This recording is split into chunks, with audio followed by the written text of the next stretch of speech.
सोचिए एक ऐसे आतंकवादी गुट के बारे में जो किसी पुरानी मिलिशिया या कबीलाई सेना की तरह काम नहीं करता, बल्कि वो एकदम जैसे सिलिकॉन वैली का एक हाईटेक डिसेंट्रलाइज्ड स्टार्टअप होता है ना, उसकी तरह बिहेव करता है। हाँ, मतलब एक ऐसी संस्था जो दबाव पड़ने पर अपना बिजनेस मॉडल और संरचना तुरंत बदल लेती है। बिल्कुल, जैसे ही एक जगह हमला होता है, उनका नेटवर्क बंद होने के बजाय अपना रूप बदल लेता है।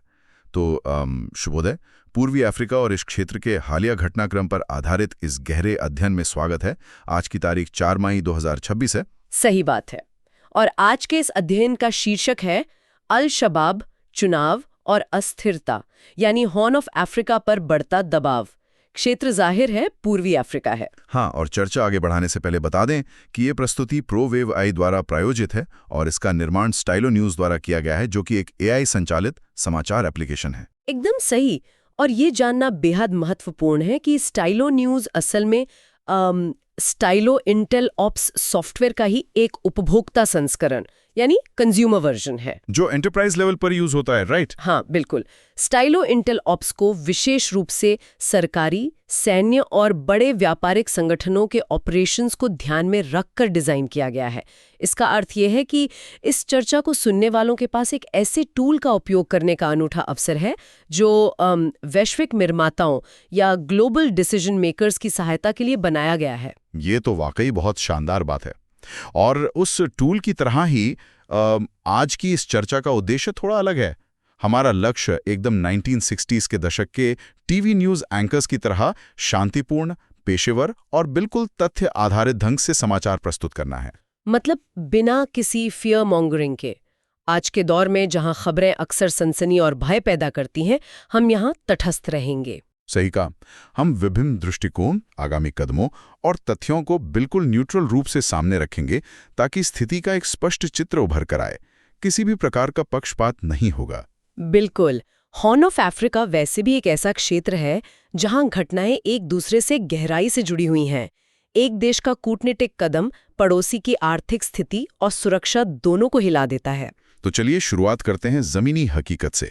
क्षेत्र में जो दबाव बन रहा है उसे समझने के लिए सबसे पहले जमीनी सुरक्षा और अल शबाब की स्थिति का विश्लेषण करना जरूरी है। हाँ, क्योंकि अगर तथ्यों पर ध्यान दें तो अल शबाब मुख्य रूप से दक्षिणी और मध्य सोमालिया में सक्रिय है। उनका जो मुख्यालय या HQ है वो जिलीब शहर में बताया जाता है। और बैदवा तथा लोअर शबेले जैसे क्षेत्रों में उनकी पकड़ काफी मजबूत है। हालांकि हाल ही में इन क्षेत्रों में सैन्य अभियान काफी तेज हुए हैं। US अफ्रीका कमांड ने इस साल का अपना 58वां यानी 58th हवाई हमला किया है। और जमीन पर भी एक्शन चल रहा है। सोमालिया की national intelligence and security agency, जिसे निसा कहते हैं, उन्होंने 33 से अधिक आतंकवादियों को एक अभियान में मारा है। सही कहा। इसके अलावा लोअर शबेले क्षेत्र में एक 72 घंटे के सघन अभियान में 22 आतंकवादी मारे गए। और सबसे बड़ी बात, इनमें उनका प्रमुख कमांडर अब्दिरामान जीरी भी शामिल था। यहाँ जो सबसे दिलचस्प बात है वो ये है कि इन सैन्य हमलों के आंकड़े सुनने में भले ही बड़ी सफलता लगते हैं, पर जमीनी सच्चाई इससे थोड़ी अलग और जटिल है। सैन्य दबाव के बावजूद अल शबाब का विस्तार केन्या की सीमा, विशेषकर गरिसा क्षेत्र तक तेजी से हो रहा है। मतलब वे अपना भौगोलिक दायरा बढ़ा रहे हैं। हाँ, और सिर्फ दायरा ही नहीं, वे अपनी आंतरिक संरचना में भी भारी बदलाव कर रहे हैं। उदाहरण के लिए उनका जो खुफिया और सुरक्षा विंग है, जिसे अमनियत कहा जाता है, वो अब पूरी तरह से पुनर्गठित हो रहा है। ये तो चिंता का विषय है। फैसला लेने वालों के दृष्टिकोण से देखें तो सोमालिया के रक्षा मंत्री अहमद मुअल्लिम फीकी का मुख्य लक्ष्य उन क्षेत्रों में स्थिरता लाना है जिन्हें हाल ही में मुक्त कराया गया है। और अंतर्राष्ट्रीय स्तर पर उन्हें काफी समर्थन भी मिल रहा है। देखिए, यूरोपियन यूनियन ने ओसोम यानी African union support and stabilisation mission को 75 मिलियन यूरो का अनुदान दिया है। इसका उद्देश्य सैन्य क्षमता बढ़ाना है। अच्छा, 75 मिलियन यूरो, ये एक बहुत बड़ी रकम है। और इसके साथ ही टर्की भी अब सीधे तौर पर काउंटर टेररिज्म सहायता दे रहा है। बिल्कुल, टर्की का प्रभाव वहां तेजी से बढ़ रहा है। चलिए इसको थोड़ा और समझते हैं। मुझे यहाँ थोड़ी उलझन हो रही है। एक तरफ हम कह रहे हैं कि सैन्य अभियान अपने चरम पर हैं, लगातार हवाई हमले हो रहे हैं, टॉप कमांडर्स मारे जा रहे हैं, लेकिन दूसरी तरफ ये गुट और ज्यादा क्षेत्रों में फैल रहा है। सही पकड़ा आपने। ये एक बड़ा विरोधाभास है। तो अगर हम मेरे उस शुरुआती उदाहरण पर वापस जाएं कि अल शबाब एक डिसेंट्रलाइज्ड कॉर्पोरेशन की तरह है, तो स्थिति थोड़ी स्पष्ट होती है। वे दबाव पड़ने पर अपने बिजनेस मॉडल को एडजस्ट कर लेते हैं। अगर एक HQ पर हमला होता है तो उनके ब्रांच मैनेजर्स दूसरी जगह ऑपरेशन शुरू कर देते हैं। ये एक बेहद सटीक विश्लेषण है। दरअसल सैन्य हमले आतंकवादियों के भौतिक इंफ्रास्ट्रक्चर और उनके कमांडर्स को जरूर कमजोर कर रहे हैं। और उनका मेन नेटवर्क खत्म नहीं हो रहा। बिल्कुल नहीं। उनका मुख्य नेटवर्क और आइडियोलॉजी इन हमलों से खत्म नहीं हो रही। अमनियत को पुनर्गठित करने का अर्थ ये है कि वे समझ गए हैं कि वे कन्वेंशनल सैन्य बल जैसे US ड्रोन स्ट्राइक्स या असोम सेना का सामना खुले मैदान में नहीं कर सकते। तो वो अंडरग्राउंड हो रहे हैं। हाँ, वो अंडरग्राउंड हो रहे हैं। वे छापामार युद्ध या गरेला वॉरफेयर और खुफिया ऑपरेशंस की तरफ मुड़ रहे हैं। इस तरह वे भीड़ में घुल मिलकर स्थानीय आबादी पर डर के माध्यम से अपना नियंत्रण बनाए रखते हैं। तो सैन्य हमले एक जरूरी कदम जरूर हैं, पर वे अपने आप में अंतिम समाधान नहीं हैं। और शायद यही कारण है कि सैन्य सफलता तब तक अधूरी है जब तक आंतरिक राजनीति स्थिर न हो, जो हमें हमारे अगले पड़ाव पर ले जाता है। सही कहा। अब ध्यान सोमालिया की आंतरिक राजनीतिक स्थिति और आगामी चुनाव पर केंद्रित करते हैं। सोमालिया एक ऐतिहासिक एक व्यक्ति एक वोट यानी 1 पर्सन 1 वोट चुनाव की तरफ बढ़ रहा है। ये कोई छोटी बात नहीं है, ये एक बहुत बड़ा स्ट्रक्चरल बदलाव है, क्योंकि ये उनकी पुरानी कबीलाई या क्लैन बेस्ड प्रणाली को पूरी तरह से बदल देगा। बिल्कुल। अफ्रीका जैसी जगहों में चुनाव अधिकारियों को इस नई लोकतांत्रिक प्रणाली के लिए ट्रेनिंग भी दी जा रही है। लेकिन ध्यान देने वाली बात यह है कि ये सब एक ऐसी स्थिति में हो रहा है जहां केंद्रीय सरकार अभी भी काफी कमजोर है। हाँ, और आंतरिक सुरक्षा के लिए विदेशी सुरक्षा बलों पर निर्भर है, जैसे पुराना ATMIS मिशन जो अब नए असम मिशन में तब्दील हो रहा है। सही बात है। अगर हम सोमालिया के राष्ट्रीय चुनाव आयोग के दृष्टिकोण को देखें तो उनका मानना है कि ये चुनाव सुधार देश की राजनीतिक वैधता और स्थिरता के लिए बेहद महत्वपूर्ण है। उनका तर्क यह है कि जब देश का हर नागरिक सीधे अपना नेता चुनेगा तो सरकार की जनता के प्रति जवाबदेही बढ़ेगी और कबीलाई विभाजन कम होगा। परंतु दूसरी तरफ राजनीतिक विश्लेषक और सुरक्षा विशेषज्ञ इस जल्दबाजी से काफी चिंतित हैं। उनकी चेतावनी है कि एक नई चुनाव प्रणाली लागू करने का मतलब है देश भर में चुनाव केंद्र बनाना, रैलियां आयोजित करना, नेताओं की सुरक्षा सुनिश्चित करना। और इस सब में सैन्य संसाधन भटक जाएंगे, राइट? बिल्कुल। इस पूरी प्रक्रिया में पैदा होने वाला राजनीतिक तनाव और ध्यान का भटकाव देश के लिमिटेड सैन्य संसाधनों को काउंटर टेररिज्म अभियानों से हटा देगा। रुकिए, ये तो एक पैराडॉक्स जैसा लग रहा है। देखिए, एक आदर्श लोकतंत्र बनाने की कोशिश ही उस देश की स्थिरता को खतरे में डाल रही है। तो क्या इसका मतलब ये है कि इतनी जल्दी नई प्रणाली लागू करने से क्षेत्र में एक सिक्योरिटी वैक्यूम यानी सुरक्षा शून्यता पैदा होने का जोखिम उत्पन्न हो रहा है? हाँ, और यही सबसे बड़ा डर है। जब आंतरिक सुरक्षा बल और अंतर्राष्ट्रीय सेना चुनाव प्रक्रिया में व्यस्त हो जाएगी तो ग्रामीण और सीमावर्ती क्षेत्रों से उनका ध्यान हट जाएगा। और क्योंकि अगर सेना चुनाव बैलेट की रक्षा कर रही है तो सीमा पर अल शबाब की निगरानी कौन करेगा? सही बात है। और जैसा कि हमने अभी चर्चा की, अल शबाब ऐसी शून्यता को भरने में माहिर है।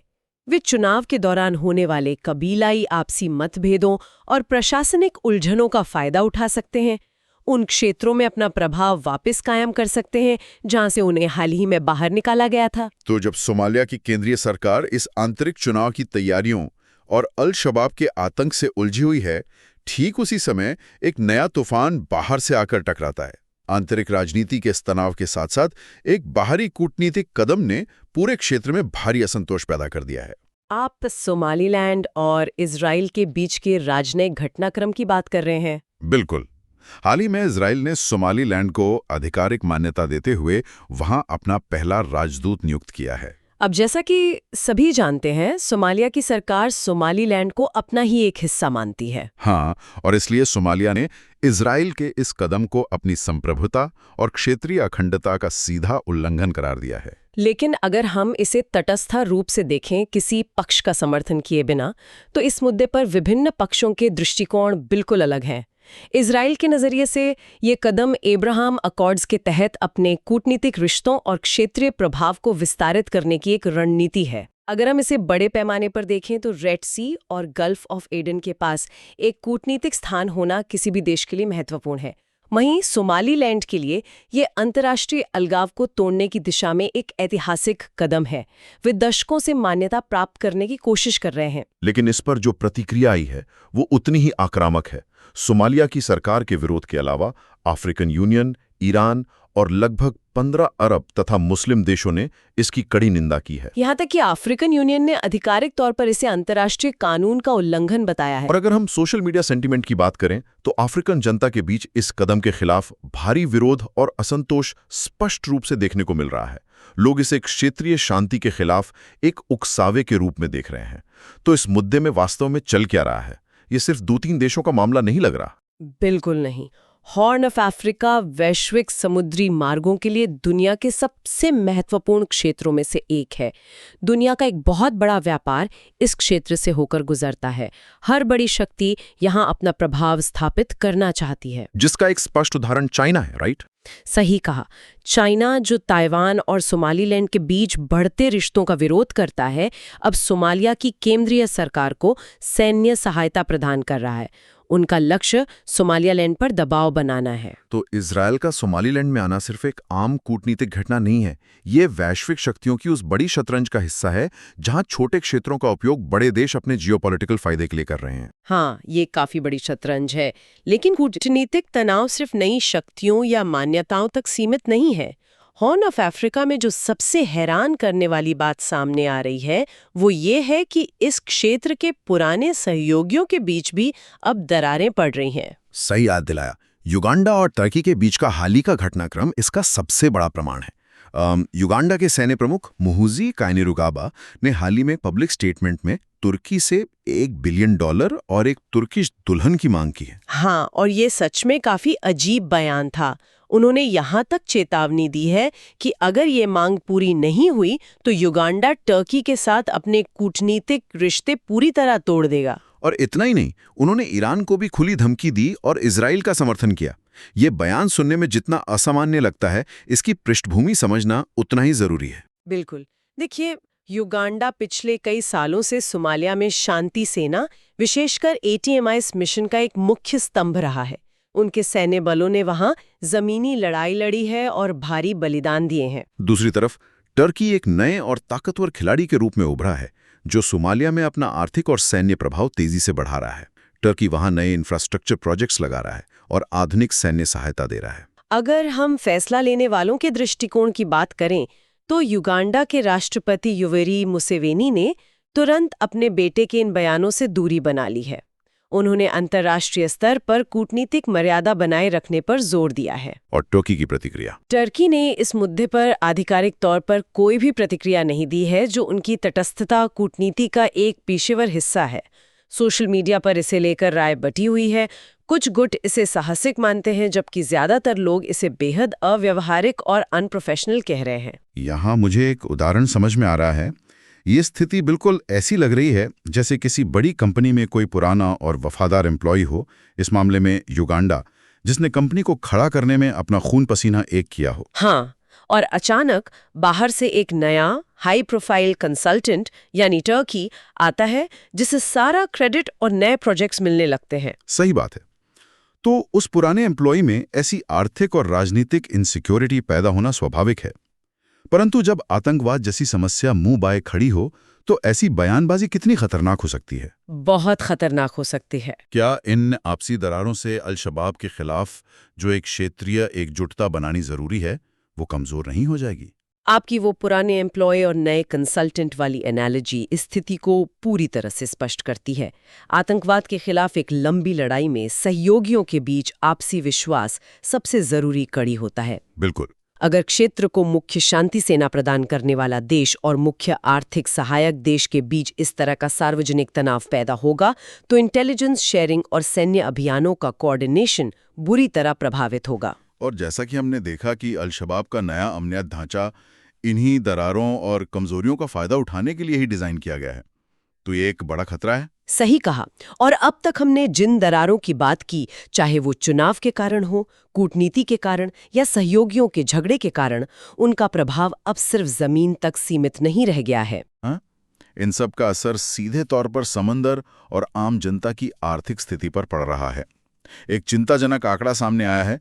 मारियो सोमालिया के तट से करीब 90 किलोमीटर दूर एक ऑयल टैंकर का अपहरण किया गया और उसे फोर्स के दम पर सोमाली जल क्षेत्र में ले लाया गया। जी हाँ, UKMTO यानी United kingdom maritime trade operations ने इस खतरे की आधिकारिक पुष्टि की है। इसके साथ ही एक और बेहद गंभीर तथ्य सामने आया है। वो क्या? रिपोर्ट बताती है कि हूती विद्रोहियों, al Qaeda in the Arabian peninsula और अल-शबाब के बीच तकनीक, विशेषकर ड्रोन्स और स्मगलिंग नेटवर्क्स का आदान प्रदान तेजी से बढ़ रहा है। ओह वाव, ये एक बहुत महत्वपूर्ण सवाल खड़ा करता है। अगर हूती और अल-शबाब आपस में मिलकर समुद्री लुटेरों यानी पायरेट्स को बढ़ावा दे रहे हैं तो इसका कितना गहरा असर होगा।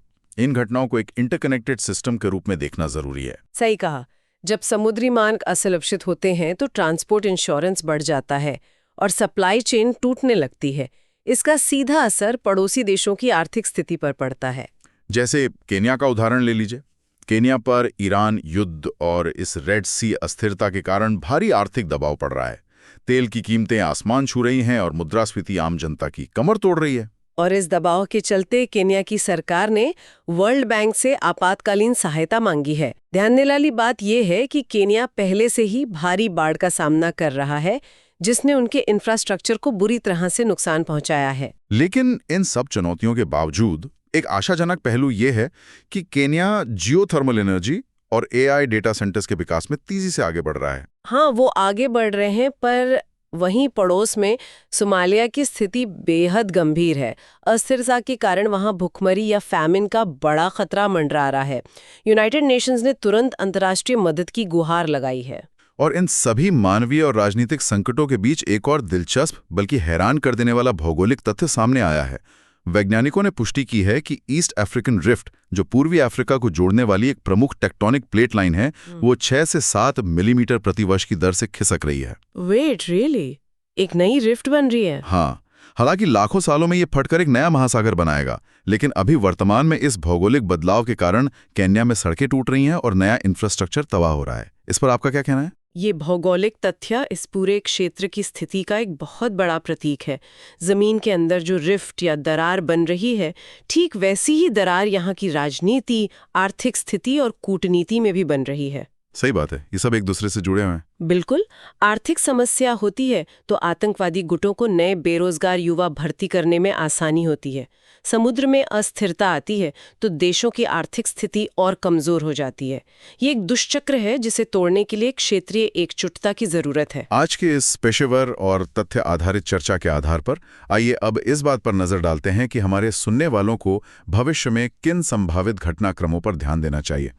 सबसे पहले, जैसा कि हमने चुनाव की स्थिति का विश्लेषण किया, पूरी संभावना है कि अल-शबाब आने वाले समय में अस्थिरता का फायदा उठाकर अपने ग्रामीण क्षेत्रों में विस्तार जारी रखेगा। और दूसरा, सोमालीलैंड और इजराइल के इस नए मुद्दे पर आगे चलकर यूनाइटेड नेशंस सिक्योरिटी काउंसिल में व्यापक चर्चा होने की आशंका है। इसके अलावा अपडेट ये है कि केनिया और युगांडा में चल रहे इंफ्रास्ट्रक्चर निर्माण में देरी और बाढ़ के असर को देखते हुए 2027 का अफ्रीका कप ऑफ नेशंस यानी AFCON साउथ अफ्रीका या रुवांडा में शिफ्ट किया जा सकता है। और एक बात जिस पर विशेष ध्यान देना होगा वो है सूचना की विश्वसनीयता। हाल ही में एक झूठी खबर तेजी से फैली थी जिसमें केन्या के राष्ट्रपति रूटो पर अफ्रीकन यूनियन की आलोचना करने का आरोप लगाया गया था। ओह हाँ, मैंने भी सुना था वो। बाद में इस सूचना को तथ्यों के आधार पर पूरी तरह से डिबंक कर दिया गया। इसलिए सोशल मीडिया से मिलने वाली ऐसी जानकारियों पर सभी को बेहद सतर्क रहना होगा। मिस इन्फॉर्मेशन खुद एक अस्त्र बन चुका है। बिल्कुल सही पॉइंट। इन सभी तथ्यों को सामने रखने के बाद अब हम एक नए विचार के साथ इस अध्याय के अंतिम पड़ाव पर पहुंचते हैं। हमने देखा कि हूथी, अल-कायदा और अल-शबाब जैसे गुट बिना बॉर्डर कंट्रोल के आपस में ड्रोन तकनीक, हथियार और खुफिया सूचना साझा कर रहे हैं। हाँ, और ये उन्हें और भी खतरनाक बनाता है। तो सोचने वाली बात यह है, जब आतंकवादी नेटवर्क्स डिजिटल और तकनीकी रूप से आसानी से जुड़ रहे हैं, तो क्या आने वाले समय में फिजिकल बॉर्डर्स इन नेटवर्क्स के सामने पूरी तरह से बेमानी हो जाएंगी? क्या हम ऐसी दुनिया में आ गए हैं जहां जमीन की तारबंदी से ज्यादा डेटा और सप्लाई चेन की सुरक्षा महत्वपूर्ण होगी? ये एक विचारोत्तेजक प्रश्न है। और इस सोचने योग्य प्रश्न के साथ इस विश्लेषण को समाप्त करने से पहले थोड़ा स्टाइलो न्यूज़ के बारे में बता देते हैं। स्टाइलो न्यूज़ एक बेहद आधुनिक और उपभोक्ता अनुकूल मोबाइल और कंप्यूटर ऐप है जिसे आसानी से डाउनलोड किया जा सकता है। जहां सैकड़ों विश्वसनीय न्यूज़ सोर्सेस और एक्स जैसे प्लेटफॉर्म से जानकारी जुटाकर व्यक्तिगत खुफिया जानकारी बनाई जाती है। बिल्कुल, हम चर्चा को सुनने वालों से आग्रह करते हैं कि AI संचालित ऑन डिमांड न्यूज़ का अनुभव पाने के लिए www.stylonews.com पर ज़रूर सब्सक्राइब करें। यह उन्हीं तकनीकों का हिस्सा बनने का अवसर है जो दुनिया की सबसे बड़ी एजेंसियां उपयोग करती हैं। चलिए अब इस फॉर्मल न्यूज़रूम से बाहर निकलकर थोड़ी आम बातचीत की जाए। हमारे सभी सुनने वालों का अपना कीमती समय निकालकर इस लंबी और ज्ञानवर्धक चर्चा में शामिल होने के लिए बहुत बहुत धन्यवाद। उम्मीद है इस गहरे अध्ययन ने इस क्षेत्र के जटिल मुद्दों को थोड़ा आसान भाषा में समझने में मदद की होगी। बिल्कुल, और हमारे सभी सुनने वालों से यह अनुरोध है कि वे भविष्य के ऐसे ही रोचक गहरे अध्ययन के लिए अपने मनपसंद विषय हमें भेजते रहें। हम हमेशा नई जानकारी आप तक पहुंचाने के लिए तैयार हैं। और हाँ, अंत में अपने पसंदीदा सोशल मीडिया प्लेटफॉर्म पर स्टाइलो न्यूज़ को फॉलो करना न भूलें। दुनिया भर की खबरें वहां आती रहेंगी। तो इस विचार के साथ कि दुनिया कितनी तेजी से बदल रही है, हम विदा लेते हैं। धन्यवाद। धन्यवाद।